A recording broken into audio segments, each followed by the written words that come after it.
जी बेटा, हमारा आखिरी करैक्टर रहता था जिसको हमने रिव्यू कर रहे थे आज। मैंने जैसा कि आपको बताया भी था, prologue to the Canterbury tale is Chaucer's one of the preeminent work, और मैंने बताया कि आपने ये पढ़ना भी है क्लासिकल लिटरेचर में चौसर को। तो उसमें मैंने इसके ब्रीफ ब्रीफ जो करेक्टरिस्टिक्स हैं हर करेक्टर के, ठीक है जी, तो उनके फीचर्स बता रहा हूँ। लास्ट है जी मिलर। मिलर समझते हैं ना, ग्राइंडर, ठीक है जी। तो मिलर के बारे में बताया गया कि ये बड़ा मतलब जो है ना तेज तरार था, बड़ी करप्शन करता था लोगों के, जो है ना वो तोल में भी पूरा नहीं करता था, और इसका गोल्डन थंब का नाम भी दिया गया। His name is robin.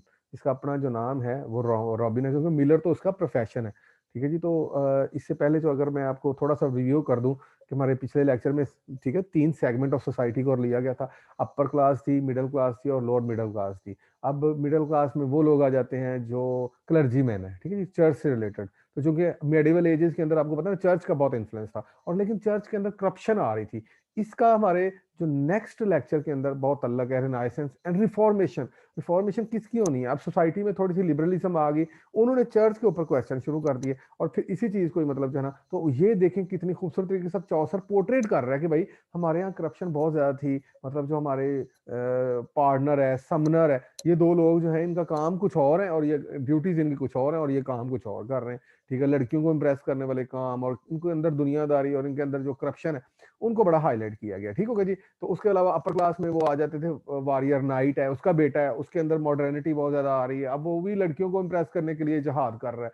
और जबकि उसका जो फादर था वो था बहुत बोल्ड, लेकिन फिर भी बहुत शाई है, बड़ा शर्मीला है, ठीक है जी। तो उसके बारे में बताया गया कि उसने मुख्तलिफ जगह पे जाके क्रूसेड, क्रूसेड किसे कहते हैं, जहादी जंग जो है ना उसने की है। जैसे हम इस्लाम फैलाने के लिए जहाद करते हैं, तो वो क्रूसेड करते हैं in order to prevail Christianity over the across the globe. तो इस तरह नाइट के भी बड़े अचीवमेंट्स हैं, ये सारा कुछ है। उसके बाद आपने देखा लोअर मिडिल क्लास से लोग जो मर्ज होके आ रहे हैं, उसमें कुछ मतलब कुक है, और फिजिशियन है, डॉक्टर ऑफ फिजिक्स, लॉयर है। तो मतलब ये प्रोफेशनल्स आ रहे थे अब। तो मतलब एक जो फ्यूडल क्लास खत्म हो रही थी, क्योंकि इससे पहले दो ही क्लासेस थी ना। तो मेडिवल एजेस के अंदर, डार्क एजेस के अंदर, जब अभी बरतानिया ट्राइब्स में था, ट्राइबल कल्चर था, तो उस वक्त अभी जस्ट फ्यूडलिज्म थी। तो फ्यूडलिज्म और वर्किंग क्लास, राइट। तो बस दो, इसमें से कोई मिड वे नहीं था। अब ये था कि अब फ्यूडल जो है ना वो डिक्लाइन होना शुरू हो गया, डेमोक्रेसी आना शुरू होगी, बरतानिया के अंदर नेशनलिज्म आना शुरू होगी। अब वो ट्राइब्स जो थे, जो बटे हुए थे, अब वो एक यूनिटी में आना शुरू हो गए। तो उससे फ्यूडलिज्म थोड़ा तलीम आम होना शुरू होगी। अब देखा आपने, यहाँ पर नजर आ रहा है कि डॉक्टर ऑफ फिजिक्स पढ़ रहा है, लॉयर जो है ना उसको समझ रहा है। तो ये कौन लोग हैं? जो वर्किंग क्लास के लोगों के बेटे हैं। तो ये एक जो है ना, अब सोशो पोलिटिकल चेंज आ रही थी। उसके बाद इसके बैकग्राउंड में मैंने बताया ब्लैक डेथ का भी बड़ा रोल है। ब्लैक डेथ ने बहुत ज्यादा लोग, जिस तरह आजकल हमारा कोरोना है, वो वहां पर एक प्लेग आया हुआ था, तो उसने भी वो लोगों को बहुत क्रिपल किया हुआ था, फिनेंशियली, हर तरह से, इमोशनली। तो मतलब इस तरह का कल्चर था। उसमें चौसर ने बड़े खूबसूरत अंदाज के साथ अपनी पूरा एक सोशल पिक्चर दिया है, और उसके अंदर ह्यूमरस पिक्चर दिया है, और सिटायर किया है। सिटायर का मतलब मैंने पहले भी बताया था, आप फिर बता देता हूँ। सिटायर का मतलब होता है एक ऐसा लिटरेरी पीस ऑफ वर्क जिसके अंदर कोई फॉलीज, अब्सर्डिटीज एंड स्टुपिडिटीज को, इंसानी, उनको टारगेट किया जाए, ठीक है जी, उनको तनकीद का निशाना बनाया जाए, लेकिन ऐसे तरीके के साथ बनाया जाए कि उसके अंदर कोई रिफॉर्मेशन का एलिमेंट जरूर हो, ठीक है जी। तो फिर वो उसे कहते हैं सिटायर, ठीक है। और सिटायर हमेशा आयरनी के जरिए होता है। Iron is a weapon, iron is a tool. जैसे मैं वाइफ ऑफ बॉथ पीछे हमने करेक्टर का पिछले लेक्चर में किया था, तो she has 5 marriages apart from her several love affairs, तो उसको भी नोबल वुमेन कहा जाता है। तो ये आयरनी है, ये मतलब जो है ना डिस्क्राइब करते हुए, तो ये चौसर का जो है ना कंट्रीब्यूशन। और ये अब हम उसके लास्ट एक्ट की तरफ जा रहे हैं, अगर हम आगे बढ़ते हैं तो इससे पूछे आपको पता चल रहा है ना कि मतलब किस तरह जो ग्रोथ हो रही है इनकी, मतलब जो है ना उसके अंदर आगे चल के अब इनके रिप्रिकॉशन क्या होंगे, कि कुछ लोग मॉडर्न होते जा रहे हैं और वो मॉडर्निटी की तरफ आ जाएंगे, वो प्रोटेस्टेंट बन जाएंगे। जो कुछ लोग जो हैं दूसरे कैथोलिक हैं, वो अपने चर्च को बचाने की कोशिश करेंगे, अपनी सियासत को बचाने की कोशिश करेंगे, और उनके ऊपर आगे रिफॉर्मेशन में हमें एक हमारा जो आज वाला टॉपिक है वो भी हमने कवर करना है। तो यहाँ से ही सोसाइटी की जो स्प्लिट हो गई, वो आगे चल के हमें एक और सूरत में नजर आएगी 15th-16th सेंचुरी के अंदर। तो ये चूंकि 14th सेंचुरी के बारे में हम पढ़ रहे हैं, तो मिलर जो है, आप देखें यहाँ पर ये बंदा भी दुनियादारी के बारे में, करप्शन, इसको भी नजर आ रही है। His name is Robin, found of telling in recent tales. अब जब ये टेल सुनाता है तो बड़ी खराब किस्म की, क्योंकि ये पढ़ा लिखा नहीं है, तो इसलिए जाहिर है जिस तरह के माइंड होगा उसी तरह उसकी थॉट भी रिफ्लेक्ट होगी। He tells a tale of a bawdy fabliau, एक मतलब बड़ी एक मतलब जो है ना बहुत एक बंदे के बारे में बताता है जो बहुत हरीस होता है, ठीक है। उसके बारे में वो टेल बताता है किस किस तरह होता है। वो white coat and blue hood, जैसे कि मैंने बताया कि चौसर का ये भी एक बड़ा जो है ना डिस्क्रिप्शन है कि वो अपने कैरेक्टर्स को ना सिर्फ आउटवर्डली रिप्रेजेंट करता है बल्कि इनवर्डली भी करता है, ठीक है जी। उनके मैनर्स उसको ड्रामेटिक अंदाज के साथ करता है, उनकी बातें भी बुलवाता है उनसे, तो हमें पता चलता है कि ये क्या लोग थे। तो इसने व्हाइट कोट पहना हुआ है और ब्लू हुड ऊपर पहना हुआ है। एक्सपर्ट इन ग्राइंडिंग कॉर्न, और वो मतलब अनाज को ग्राइंड करने में बड़ा expert, and stall corn bye pushing the scales with his thumb. तो वो मतलब जो है ना वो अपने थंब के साथ जो है ना वो पुश किया करता है, और ज्यादा तोलने में बट मतलब जो है ना कम तोलने और ज्यादा नाम का जो है ना इसमें वो बड़े आराम से हेरा फेरी कर देगा। फॉर विच नरेटर विस्फियर he had a golden thumb, ठीक है जी। इस तरह नरेटर में बता रहा है कि किस तरह उसके पास गोल्डन थंब है। चौसर्स कंट्रीब्यूशन टू लिटरेचर, ये भी इसके सेलियंट फीचर है, ठीक है जी। Creator of English language and poetry, मैंने कहा था ना इसने ईस्ट मिड लैंग्वेज को प्रमोट करके इसने अपनी नेशनलिज्म और नेशनल लैंग्वेज को प्रमोट किया। हम पढ़ भी रहे हैं कि इंग्लिश का एवोल्यूशन कैसे हुआ। First मैट्रिकल artist, humourist and humanist. Humourist मैंने आपको बताया ना ह्यूमर के साथ बात को करता है, करता तनकीद है लेकिन ऐसे अंदाज करता है कि ह्यूमैनिटी का दामन नहीं छोड़ता और बड़ा ही आर्टिस्टिकली करता है उनको प्रोजेक्ट, ठीक है जी। First national poet of England, right. उसके बाद जो है he gave reformed and reshaped language as a powerful instrument of expression. तो इसने कहा कि इंग्लिश लैंग्वेज जो है ना उसको प्रमोट किया, अपनी मिडिल ईस्ट मिडलैंड लैंग्वेज को, inform musical sweetness and liquidity to language. तो उसने ये भी बताया कि इंग्लिश के अंदर भी बहुत सारी लिक्विडिटी है, इसके अंदर भी बहुत ज़्यादा स्वीटनेस है। First man to use naked words, ठीक है जी। इसने नेकेड वर्ड्स जो है ना वो मतलब बड़े आराम से इनको यूज़ किया। First great realist believe that poetry is the free secular spirit, ठीक है जी। तो पोइट्री सिर्फ अब मजहब की नहीं है बल्कि पोइट्री के अंदर और भी चीजें डाली जा सकती हैं, ठीक है जी। तो पोर्ट्रेट क्योंकि ये इम्प्रेस हुआ था जो है ना इटालियन से, ठीक है जी। Portrait comprehensive picture of contemporary life, तो इसने अपनी उस कम्प्रीहेंसिव पिक्चर बताई जिसमें हमने पूरा सोसाइटी का एक हमें सेगमेंट की पूरा पिक्चर मिल जाती है कि कौन क्या कर रहा था, कौन क्या कर रहा था। हिस्टोरियन उतने अच्छे तरीके से नहीं बता सकता जितने अच्छे तरीके से आर्टिस्ट बता रहा है, और स्पेशली जो चौसर है, इसलिए इसको father of English poetry, father of English language, तो ये सब कुछ इसको फादर ही कहा जाता है कि he was a rising star in the dark ages, realistically presented the social economic and religious condition of the age. तो इसने बड़े खूबसूरती के साथ, अभी हमने देख रहे थे इकोनॉमिकली लोग कैसे सर्वाइव कर रहे थे,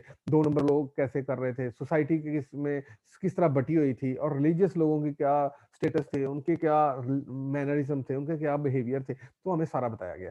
कीन observer of man and manners, और वो बड़ा माइन्यूटली उनको ऑब्जर्व करता है और उनको उसी तरह प्रोजेक्ट करता है। Characterization of Chaucer, first great character painter.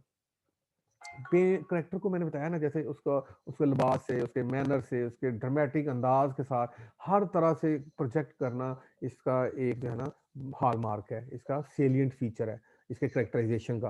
Portrait real life characters, और इनको ऐसे लग रहा है कि हमें कि ये कोई इमेजिनरी टेल्स नहीं है बल्कि कोई रियलिस्टिक टेल्स नजर आ रही हैं। करेक्टर्स आर ड्रॉन फ्रॉम कीन observation of man and women, जो कि मैंने बताया था कि उसने काफी लोगों को ऑब्जर्व किया हुआ है, तो ये hyper sensitivity of any writer is being projected, how he project his character, how he present his characters। तो ये चौसर का first writer to bring atmosphere of romantic interest about man and women. तो इससे पहले सिर्फ और सिर्फ क्या था, ह्यूमनिज्म की तरफ कह लें, इससे पहले मजहब की तरफ होता था रोमांटिक इंटरेस्ट, अब मैन की तरफ। First great narrative poet in English, father of English novel, ठीक है। ट्रोलेस एंड क्रेसिडा इसका फर्स्ट नॉवल है, रिटन इन वर्स है, क्योंकि अभी एपिक टाइप था ना, तो इसलिए मैंने कहा था एपिक से ही नॉवल निकला। जब लैंग्वेज चेंज हुई 18 सेंचुरी में आके आगे 300-400 साल बाद, तो फिर नॉवल ग्रोथ हुई उसकी। तो it has plot, dialogue, humour, irony, realism, conflict, dramatic elements, ये सारी चीज़ें एक नॉवल में भी मौजूद होती हैं। जो ट्रोलेस एंड क्रेसिडा इसका इटालियन इम्प्रेस्ड जो इसकी टेल थी उसमें ये बता रहा है, तो इससे पता चल रहा है कि he is also father of modern novel as well. तो character Cressida is the first true psychological study of complex women. तो क्रेसिडा एक फीमेल है, उसके थॉट के बारे में बताया जाता है, उनके इनर पैशन के बारे में बताया, ठीक है जी। तो Pandarus is the first comic character in English, तो ये ह्यूमर का भी बड़ा एलिमेंट है उसके अंदर, और ये सारी चीज। तो चेस्टरटन ह्यूमरस भी एक क्रिटिक है, वो रिमार्क्स करते हैं Chaucer is the father of poetry, he is grandfather of English fiction.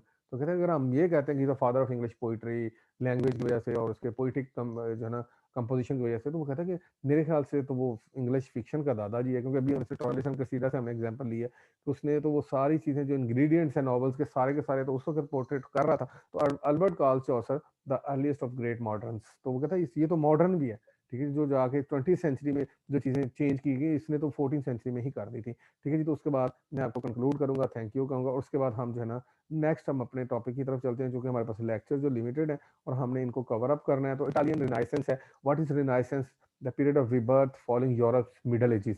तो डार्क एजेस को खत्म होने के बाद अब रिनाइसेंस, रिनाइसेंस का मतलब क्या है? Revival of learning, right? कि हर चीज को रिवाइव किया जा रहा था, उसको मॉडल किया जा रहा था, मोल्ड किया जा रहा था। तो इसमें अब रिफॉर्मेशन भी चूंकि हमारा है, पढ़ना है हमने, तो रिनाइसेंस और रिफॉर्मेशन, रिफॉर्मेशन का मैंने अभी आपको बताया भी था कि जब चर्च में करप्शन हुई तो उसको उसका भी बारे में हम थोड़ा देखते हैं। तो पहले रिनाइसेंस को देख लें, इसके फीचर क्या है। मैं बार बार इसको बता भी चुका हूँ आपको इंट्रोडक्टरी लेक्चर्स में भी मुख्तलिफ, और उसमें मैंने बताया था ह्यूमनिज्म और क्लासिसिज्म, ये दो स्पिरिट्स थी। ह्यूमन को सेंटर बनाया गया और ह्यूमन जज्बात, एहसास, सेकुलरिज्म को प्रमोट किया गया और क्लासिकल लिटरेचर को जो है ना रिवाइव किया गया। तो इसे कहते हैं रिनाइसेंस। इटालियन, और चूंकि मैंने बताया था इसके पीछे अगर हम थोड़ा सा बैकग्राउंड में जाएं तो क्या हुआ था, कॉन्स्टेंटिनोपल का फॉल हुआ था, ठीक है। टर्क्स ने जब ओवरकम किया ग्रीक्स को, तो ग्रीक के स्कॉलर जो थे वो वहां से डिस्पर्स हो गए in various parts of Europe, वो इटली और फ्रांस में बैठ गए जाके, ठीक है। तो उन्होंने मतलब जो उनके पास एंशिएंट लिटरेचर था उनको अब रिवाइव करना शुरू कर दिया, और उन्होंने फिर अब आहिस्ता आहिस्ता मॉडर्निटी लेके आए, और इटली से फिर इन्फ्लुएंस हो के वो सारी चीजें बर्तानिया में शिफ्ट हुई, ठीक है जी। तो ये कल्चरल शिफ्ट थी, और उसमें सारी आर्टिस्टिक शिफ्ट भी नजर आई। अब यहाँ पर सब लोग जो है ना, मतलब हर फील्ड ऑफ नॉलेज को रिवाइव किया जा रहा है, साइंस हो, फिलोसफी हो, आर्ट हो, वट एवर, जो है ना, हर चीजों को दोबारा दोबारा देखा जा रहा है, ठीक है। तो अभी देखिएगा क्या क्या चीजें हैं। तो मतलब समझ लें कि पहली दफा एक जो मटेरियल ग्रोथ है उसकी बातें अब शुरू हो गई इंसानी जिंदगी की तरफ। उन्होंने कहा कि ठीक है, इंसानी जिंदगी बहुत शॉर्ट है, but still it is lovable, it is livable. तो उन्होंने अब इस चीज को दर्शाया। Italian cities increase the trade with Asia after the black plague and were expose to new ideas. तो डेफिनेटली जब बाहर एक जगह पे दूसरे जगह पे आना होता है तो फिर लोग एक दूसरे का कल्चर जो होता है उसकी तो बाउंड्री ना होती। तो इस तरह इंक्रीज इन वेल्थ, और फिर तीसरी वजह ये बनी कि Italian merchant families became very wealthy and use this money to support education and culture activities. अब एजुकेशन भी बड़ी, रिवाइव किया गया नॉलेज को, दूसरे लोगों को प्रमोट किया गया। फैशन जो है ना, फ्लोरेंस इटली जो है, Florence bankers kept money for European merchants, the Medici family, who were the wealthiest of the bankers and ruled Florence। तो वो कहता है कि मतलब जो है कैपिटलिज्म की ग्रोथ भी होना शुरू होगी, ठीक है जी। तो कॉसिमो डी मेडिसी जो है ना, wanted Florence to be the most beautiful city in the world. तो अब आर्किटेक्चरल वंडर्स वहां पर अप्लाई होना शुरू हो गए। Hired artist and architects, built library and collected to books to improve education. तो एजुकेशन को प्रमोट किया गया। इसका इन्फ्लुएंस जो है वो पूरे यूरोप में फैलेगा, और इसलिए इसको हम रिनाइसेंस कह देते हैं। Florence became the centre of Italian art, literature and culture, causing rich families in other Italian cities to try to outdo each other। तो अब हर फैमिली लग गई कि हमने एक दूसरे को हराना है, बीट करना है। तो मतलब अब दुनियादारी तरफ बढ़ेगी, मटेरियल ग्रोथ अब स्टार्ट हो गई। इसमें मैंने बताया कि सारे फीचर, इसके की फीचर्स ये हैं, वो मैं आपको डॉक्टर फॉसेस के बैकग्राउंड में पढ़ाता हूँ बच्चों को, और भी मतलब जो है ना बेकन के भी। तो वो ये सब लोग जो हैं, मतलब जितना इन लोगों ने मतलब कंट्रीब्यूट किया है, ये सारा इटली इटली से इम्प्रेस हुए थे, ठीक है। उसके अंदर कुछ राइटर्स हैं इनके पॉलिटिकल, वो भी, हम मैकियावेली नामी राइटर है, वो अभी उसका आता है। तो love of art and education ज़ाहिर है, जब वो एक हुआ, लोगों को ये हुआ कि अब हमने मटेरियल ग्रोथ करनी है अपनी, साइकोलॉजिकल ग्रोथ बनानी है अपनी, और मतलब जो है ना हमने एक्सेल करना है। Interest in classical cultures of the ancient Greeks and Romans. तो जैसे मैंने बताया था कि इटली के फिलोसफर्स, उनके पास एंशिएंट इनहेरिटेंस पड़ा हुआ था। जब वो डिस्पर्स होकर ग्रीक से यहाँ पर आए, तो कॉन्स्टेंटिनोपल के फॉल के बाद, तो उन्होंने उनको रिवाइव करना शुरू कर दिया कि भाई हमारे जो जो एंशियंट्स हैं उन्होंने तो ये सबक दिया है। जब तालीम बढ़ी तो ज़ाहिर है थॉट भी बढ़ी। Importance of people as individuals, तो इंडिविजुअलिटी की बहुत प्रमोशन हुई। उन्होंने कहा कि सोशल नॉर्म्स तो हैं, इनको समटाइम जो है ना, तो आपको ऐसे करेक्टर्स नजर आएंगे मुख्तलिफ उनके, जो आर्ट के अंदर भी, ठीक है जी, फिक्शन के अंदर भी ऐसे नजर आएंगे जो अपनी पर्सनैलिटी, ह्यूमनिज्म जो है इसका बड़ा हॉलमार्क है, और क्लासिसिज्म इसका सबऑर्डिनेट ट्रेंड है। A new way of thinking in the 1300s that stressed the importance of human abilities and action rather than religion। तो रिलीजन को, मेडिवल एज को मतलब थोड़ा सा बंधन किया जा रहा है, और एक नई स्पिरिट जो है उसको अडॉप्ट किया जा रहा है। Effects of humanism, education began to study the humanities, poetry, history, art, Greek and Latin languages, इनको प्रमोट किया गया। आर्ट बड़ी, look to the Greek and Roman ruins and statues of her inspection, यानी कि उनको देखा गया कि इनके अंदर क्या चीजें मौजूद हैं, हम कैसे इनको रिबिल्ड कर सकते हैं, उनसे क्या लेसन हासिल कर सकते हैं। जब सारा ह्यूमन बन गया सेंटर अपने आइडियाज का, तो यानी कि जो पिछले ह्यूमंस हमारे हैं, जो लेजेंडरी हैं, उनको फॉलो किया गया। इसी तरह आर्ट में भी हमने देखेंगे कि ग्रीक और रोमन को, पोइट्री उनकी, उन्होंने कैसे लिखी, हमने उनको कैसे करना है, एपिक उनकी टेल्स कैसी हैं, हमने उनको कैसे प्रोजेक्ट करना है। तो ये 16th सेंचुरी में, ये 15th सेंचुरी में ये सारी चीजें होना शुरू हो गई। Religion begin to question if the Christian church was corrupt and emphasize devotion to God and Jesus rather than church ritual. तो ये कहा गया, जिस तरह हम कहते हैं ना, हमारे जो वहाबी हैं वो कहते हैं कि भाई हम कुरान और हदीस को जानते हैं, तो इस तरह ये कहा गया प्रोटेस्टेंट की तरफ से, जी आगे रिफॉर्मेशन में हमारे आना भी है, तो मैं जरा बता रहा हूँ उसको अभी ब्रीफली, कि उन्होंने कहा कि भाई गॉड और जीसस जो है ना ये हमारा होना चाहिए, बीच में कोई मतलब जो प्रीस्ट नहीं होना चाहिए, मतलब जिस तरह हम कहते हैं कि भाई पीर वगैरह नहीं होने चाहिए, अल्लाह ताला जो है ना वो खुद मिल सकता है इंसान को, क्योंकि अल्लाह ताला तो शारक से भी नजदीक है। तो इस तरह का स्पिरिट वहां पर भी बनी। Humanism in science, the renaissance philosophy of rethinking all beliefs apply to the field of science as well. तो जो कि ये हर चीज को किया जा रहा था, तो ये देख लें, मतलब आइजैक न्यूटन और ये दूसरे लोग, जो गैलीलियो ने जो है ना वो टेलीस्कोप इन्वेंट किया, और उसने कहा कि ये एक सोलर सिस्टम है, ठीक है जी। तो मतलब हाँ, कोपरनिकस, ये scientist such as Copernicus, Kepler, Galileo and Newton began to re-examine the physical world. तो from their re-examination, new scientific fields and principles developed. तो इसका मतलब एक पूरी स्पिरिट जो है ह्यूमनिज्म की बनी, और इसने हर फील्ड ऑफ नॉलेज में एक रेवोल्यूशन लेके आया, और ये है रिनाइसेंस, ठीक है जी। तो ह्यूमनिज्म के अंदर मुख्तलिफ आइडियाज ये वाले ग्रो कर रहे हैं, और पोलिटिकल रियलिज्म भी आगे ज़ाहिर है। अगर हम हर चीज़ को स्केप्टिकली देख रहे हैं, न्यू जो मॉडर्न उस वक्त का मैन था, तो क्या होगा, as learning increased, people also began to have broader ideas about politics and government, focus solely on the church as the leader, ठीक है जी। तो an important political book was written। तो इससे पहले मतलब सिर्फ और सिर्फ चर्च को ही लीडर माना जाता था, वही जो फिलॉसफी बताता था, वही जो दुनियादारी बताता था, उसका मतलब, लेकिन इन्होंने कहा कि नहीं, जो प्रीस्ट है उनका काम सिर्फ जो है ना वो चर्च की प्रीचिंग होनी चाहिए, ना कि दुनिया। तो politics, an important political book was written that discuss the relationship between the ruler and the ruled. It was called the prince by Machiavelli, right. ये मैं बुक का अक्सर जिक्र किया करता हूँ। इसमें जो है ना वो अपॉर्चुनिज्म का बात हुई, और इसमें वो सारी बातें हुई। It was very controversial at the time and continues to raise controversy even today. तो ruler should behave like a lion, aggressive, powerful and a fox. तो it is better to be feared than loved, right. तो कहता है कि बजाय इसके कि आपसे प्यार किया जाए, आप खौफ क्रिएट करें। तो उसने रूलर्स को बड़ा, the prince is still studied by political scholar and is considered one of the world's most important books on politics.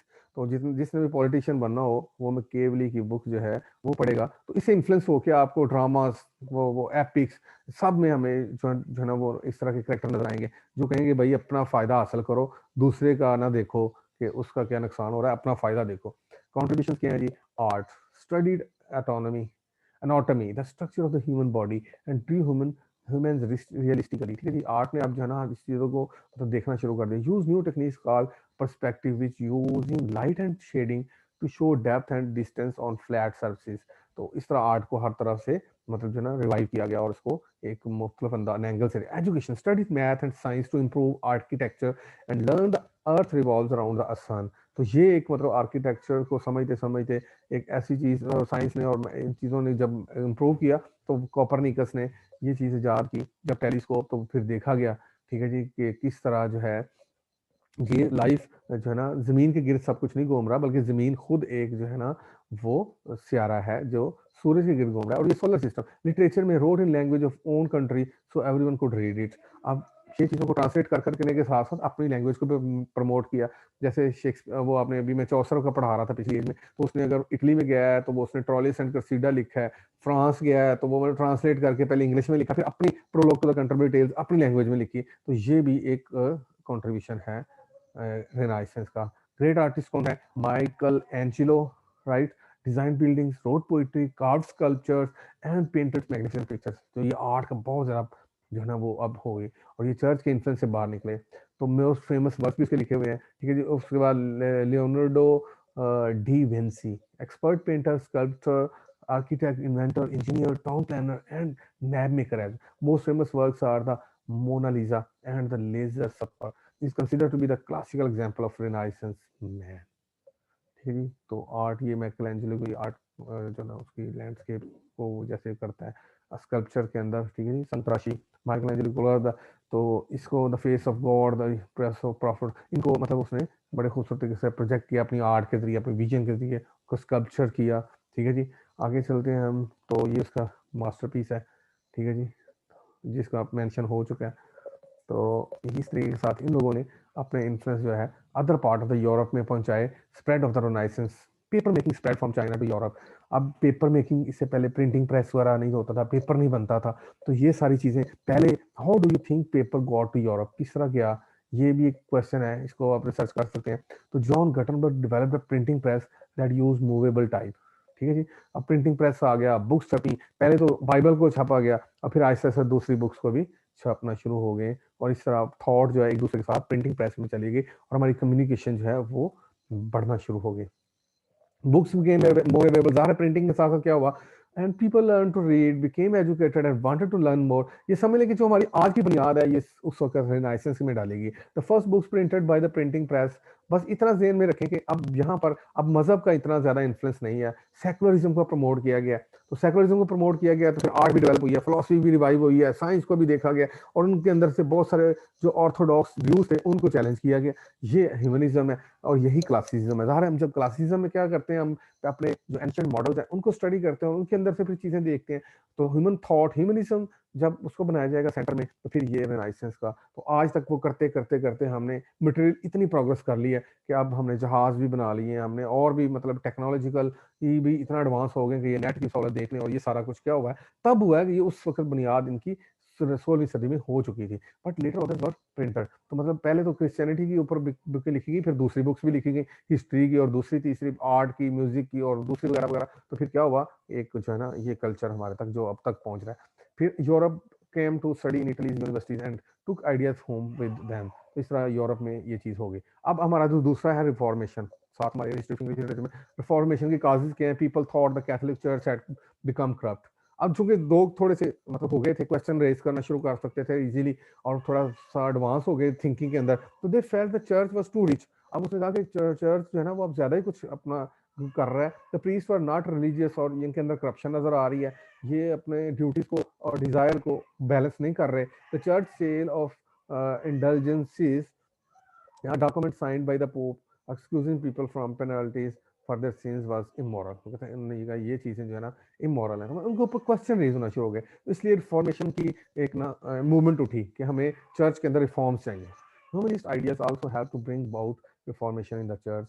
तो ह्यूमनिस्ट वही मैं बात जो कर रहा हूँ, due to the printing press making books more available, more people were able to read and interpret the Bible for themselves. अब उनको बीच में से जो प्रीस्ट की कोई जरूरत नहीं थी इंटरप्रिटेशन के लिए। अब उन लोगों ने कहा कि भाई फिर चर्च को थोड़ा सा अपनी लिमिटेशन में रहना चाहिए, और इनको थोड़ी अपनी प्रैक्टिसेस को, थ्योरी को और प्रैक्टिस को इतना कंट्रास्ट नहीं आना चाहिए, और इनको एक थोड़ी हार्मनी और बैलेंस रखना चाहिए। इसमें सबसे बड़ा जो इनका है ना बंदा जिसने चर्च को रिफॉर्म करने की तरफ मूवमेंट बनाई, तो ही was a Martin Luther, called for reform of the Roman Catholic Church and started the Reformation by nailing a list of 95 complaints called the 95 Theses against the Catholic Church on a German church door। उसने complaints लिखी, उन्होंने कहा ये चीजें मुझे reservation है, अगर आप इनको रिसॉल्व करेंगे तो ये मुझे जो है ना, तो उसके पीछे फिर एक मूवमेंट बन गई, और लोगों ने भी इसको फॉलो किया, मार्टिन लूथर को। ठीक है जी। तो ये कंप्लेंट्स थी, उसमें से फीचर जो है ना कंप्लेंट्स के ये हैं। Luther disagreed with the church teaching on the following topics: individual need and intermediate such as peace to communicate with God. जिस तरह हम कहते हैं कि हमें कोई जो है ना तसव्वुफ या मतलब जो है ना पीर वगैरह की जरूरत होती है, अल्लाह ताला डायरेक्ट नहीं मिलते। ठीक है, तो इन्होंने कहा कि नहीं, ऐसा नहीं होना चाहिए, इंडिविजुअल का गॉड के साथ डायरेक्ट कनेक्ट होना चाहिए, प्रीस्ट ने अपनी तरफ से बनाई हुई है। People could buy indulgences to excuse them of the consequences of their sins. वो कहते हैं कि किस तरह लोग जो है मतलब जो है ना एक्सक्यूज करने के लिए, मतलब उनको किस तरह मतलब कन्फेशन करते हुए कितनी महंगी महंगी चीजें खरीदनी पड़ती हैं, ये भी कंप्लेंट थी। The pope could excommunicate people from the church. तो पोप के पास अपनी इतनी अथॉरिटी है कि वो लोगों को बाहर निकाल सकता है। द पोप एक्सकम्युनिकेटेड यूथ leading to a split in the church. जब उसने ये किया तो फिर एक पूरी मूवमेंट, जो फैशनेबल लोग थे, जो थोड़े से ब्रॉड माइंडेड थे, उन्होंने फिर एक पूरी मूवमेंट जो है ना बनाई। उन्होंने कहा कि आपने तो की इवेंट्स प्रोटेस्टेंटिज्म वाज, प्रोटेस्ट हुआ ना, तो उसको उसको प्रोटेस्टेंटिज्म कहा जाता है, was created by reformers who supported Luther and his protest against the Catholic church. तो फिर इसके सपोर्टर्स बन गए, एक मतलब जो है ना स्प्लिट हो गए दो सेक्ट्स में। ठीक है जी। उसके बाद जो है ना John Calvin followed the Luther's example and began to protest as well. तो ये वो उसका फॉलोअर बना, इसने भी कहा। तो मतलब ये असल में उनके अपने ही रिफॉर्मेशन के अंदर, अपने चर्च के अंदर कुछ इनके खुद ही ये जो मॉन्क्स हैं, इनके जो चर्च ऑफिशियल्स हैं, उन्होंने ये जो है ना मूवमेंट रेज की थी जिसमें से रिफॉर्मेशन का आया। तो इस तरह की चीजें हमें अब लिटरेचर के अंदर भी नजर आती हैं। ठीक है जी। रिफॉर्मेशन जो चर्च जो है क्या कर रहा है, इसको अंदर क्या क्या करप्शन है, तो हमने वो चौसर की टेल्स के अंदर भी देखा। तो he taught that common people should have a से इन चर्च पॉलिसी, मतलब उसका भी टेक पार्ट होना चाहिए। एंड द आइडिया ऑफ प्रेडेस्टिनेशन, और जो मतलब तकदीर का आइडिया है, इसको भी थोड़ा दिया। Predestination means that God knows who will be saved before they are born.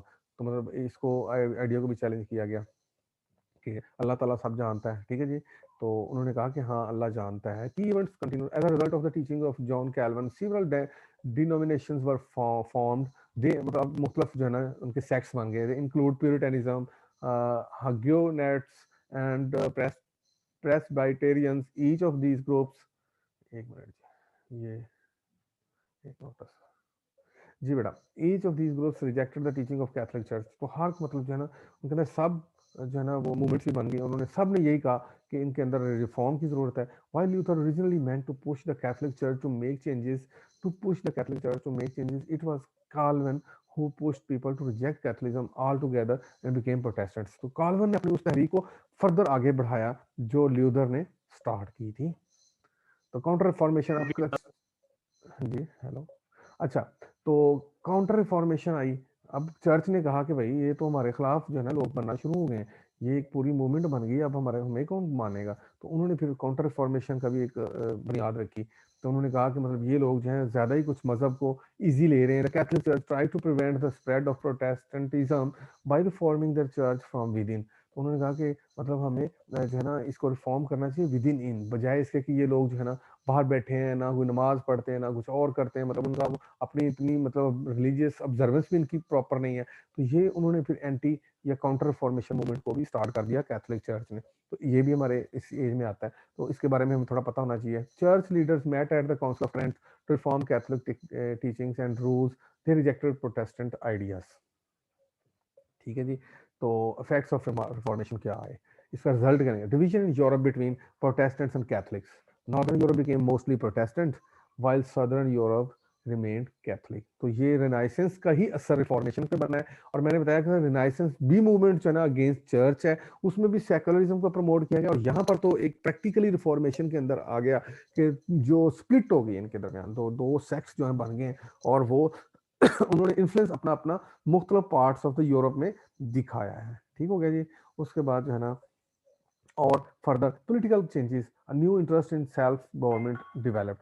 तो उन्होंने कहा कि भाई चर्च से आउट गवर्नमेंट भी बननी चाहिए, मतलब डेमोक्रेसी जो है ना ये भी डिवोट होनी चाहिए, डेवलप होनी चाहिए। People became more curious about science and the natural world. और आप जो लोग थे वो बहुत ज़्यादा मतलब जो है ना क्यूरियस होना शुरू हो गए साइंस के बारे में और नेचुरल वर्ल्ड के बारे में। और उन्होंने भी थोड़ा सा अपने आप को सेकुलर लिहाज से सोचना शुरू कर दिया। People continue to disagree over the Catholic और प्रोटेस्टेंट इश्यूज फॉर डेकेड्स। तो वो एक दूसरे के साथ मतलब जो है ना at variance with each other रहे। This include the fighting of civil wars. तो इसमें इनको फिर आगे वार भी चलती हैं। फ्रांस वाले जो थे वो प्रोटेस्टेंट को करते हैं सपोर्ट, बर्तानिया वाले जो कैथलिक को करते हैं, इटली वाले जो हैं वो मतलब वो भी कैथलिक थे। तो इस तरह इनकी आपस में जंगें भी हुई हैं। तो disagreements also lead to the colonization of America as people look for religious freedom. तो ये एक कॉलोनाइजेशन की तरफ भी बढ़े। अमेरिका को भी इन्होंने कॉलोनाइज किया, क्योंकि अमेरिका इनका पहले जॉइंट एक था पार्टनर, और बाद में इन्होंने आज़ादी हासिल करके वहाँ पर पहुँचे जो अमेरिका की लैंड है। तो वहाँ पर भी इनका इन्फ्लुएंस जो है ना ठीक है। तो you need to study your vocabulary and your notes. Then जो है ना आप कोई क्वेश्चन हो बेटा तो मेरे से आप कर सकते हैं। ठीक है जी। तो ये है रिनाइसेंस एंड रिफॉर्मेशन। अब यहाँ तक हमारी ग्रोथ चल चुकी है। कल इंशाल्लाह हम पढ़ेंगे यूनिवर्सिटी वीट्स। ठीक है जी। तो ये है जी। जी बेटा।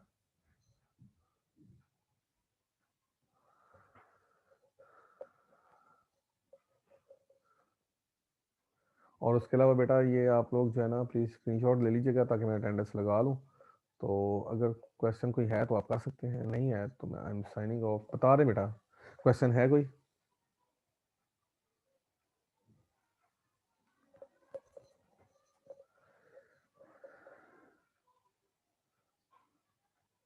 चलें जी, I am signing off. Okay फिर अल्लाह हाफिज़। No, जी जी बेटा।